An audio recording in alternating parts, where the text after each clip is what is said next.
Hey gang, I hope you're enjoying your co-op experience. This is just a quick video on how to get started on Project 3. I'm going to share my screen and we're going to jump into Rhino. Here is a very grumpy person. Holy smokes, this guy needs some help. Oops, I may not be sharing the right thing. Stop sharing, start sharing, share the desktop, share the whole darn thing. So oh, wow. Bad day. Try the decaf, mister. So here we've got a picture of my ugly, nasty mask. Actually, of course, I just downloaded this. I'm in the top view. If we look at this in our 4 viewports, we can see that there's the mask in perspective. And then, of course, in these two, front and right, all I get is that there's something on that plane. So the way you do that, I'm just going to grab that and throw it away, and then you can see what I'm talking about. It's probably locked. Is I want to go to Surface Plane Picture. What that does is let you bring a JPEG image in to your page. There's my demon mask right there. Open that. And then it says, okay, smart guy, where do you want to put that? I want to put it right here. Doink, doink. And then I can get into move that in my controls and push that down underneath. So that, I hope you can do that. I hope that's pretty easy.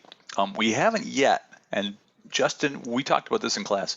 We haven't yet looked at these menus, and we are going to in another video. Today, I just want to give you kind of a, how do you start drawing this guy? So we will get into those materials, opacity, a whole bunch of stuff that is pretty cool. In the top view, I'm just going to double click on that again and get back to this view. So now you've got your mask in there. You can kind of work over top of it, and that's all we're doing. We're using this as a template to work over top of. I'm in the sub D tools right here. You see I've chosen my sub D tools. I've got my gumball turned on. And what I want to do is just grab this surface plane right here, create sub D plane. And I'm going to drag one that kind of covers up his head and say, oh, about like that. And there's my sub D plane. Sub Ds are cool because they're organic and kind of freeform. They are boxes. If you touch the tab key, you'll see how those boxes work. And so it's worth it to just remember that when you're working with something that's very flexible, that it's also kind of squashy. So like if we look at something like, where's my blob? There's my blob. If you look at this blob, it's kind of a cool thing.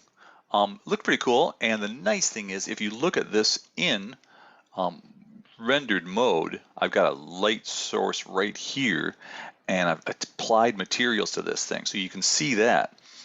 But as I say, when you look at it with the tab key turned on, you realize everything is very blocky. It's built, this is called box mode, and it's worth just remembering that that's how it's built, but it's got this really sweet kind of look to the whole thing. So worth it, just keep that in mind as you're working. I'm going to go back to our demon guy and just say, okay, here's our sub D frame that we put on here.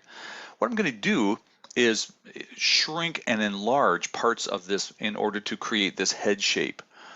So I might, mess around with the whole thing. If I click on the whole thing, of course, I get my scale tool right here. I can scale it horizontally or vertically and try to get that to fit a little better. There's the little boxes on the end are what you use to change that up or down. So I can do that, but what I want to do is kind of make it fit more, especially down here along his jawline. But I've only got a couple of things here. So what I want to do is turn on more subdivisions. That's what sub D stands for, subdivisions. So if I come up here to the sub D menu, look at these tools. I've got subdivide the sub D. So if I just click that a couple of times, I get lots more pages, lots more insertion points and insertion edges.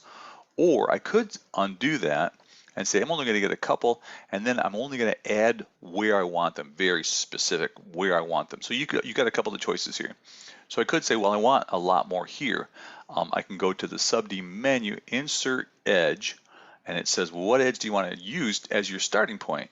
See over here on the left-hand side, it says insert edge, select edge from loop. So I'm going to click this edge right there, and then say, yes, that's the one I want, return. And it gives me another edge that I can then pull around and move that around. So I can do that as many times as I want to create new edges.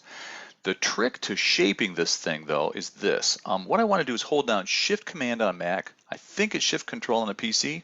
Angel, you'll have to tell us. And then I can just drag right over that. So what I've done is drag over this edge. I've got all the edges and points attached to that one piece of the loop. and then I grab my scale tool here and squish that in or out. So Shift Command to select, and then scale to squash that. You see I've still got the top one selected. I have to deselect those. Just touch your space bar, and then you can come back and grab those guys and scale those down. So that's how you would start doing this project. If you find yourself going, I'm still completely lost on this thing, I'm going to make some more videos on other things that you can do. One last thing I do want to mention is that there's this pretty neat thing called symmetry. And so what I can do is grab this image, come to sub D, symmetry, reflect. And it says, okay, where do you want to start your reflection plane? Right there. Where do you want to end the reflection plane? Up here, right there. And then I can switch the axes if I want to, or I don't have to. I don't want to. So now I've got one side dark, one side light, which means that anything I do to this side happens to the other side as well. So if I grab that and go to my perspective mode and then say I want that to be down, I can either move it down and it blops it down like that, or raises it up. But you see it's doing it on both sides. Or I could say, grab this one and move it forward. So you've got all kinds of controls over how you're going to shape this thing. And you can see what it starts to do is to reshape the way that the actual surfaces are working, and it matches up on both sides. So if you find yourself wishing you could change one part of it and it would magically change the other side, now you can do that. Once we're kind of done with that part of it, we're going to extrude the whole thing. So what I probably want to do at some point, this little blue dot on the middle of the gumball, not the blue arrow, but the blue dot, gives me an extrusion tool. I can raise that up, and oh my gosh, I've got a mask. I've got a mask shape that I can then fool around with. So you can see how cool that is. Hopefully that gives you a start on how you might shape this thing, extrude it, and then start to make that mask shape out of it. I will be putting some more videos together on things like how could I then use materials and lighting to do some pretty cool stuff with this. Stick around. Hope you're having fun.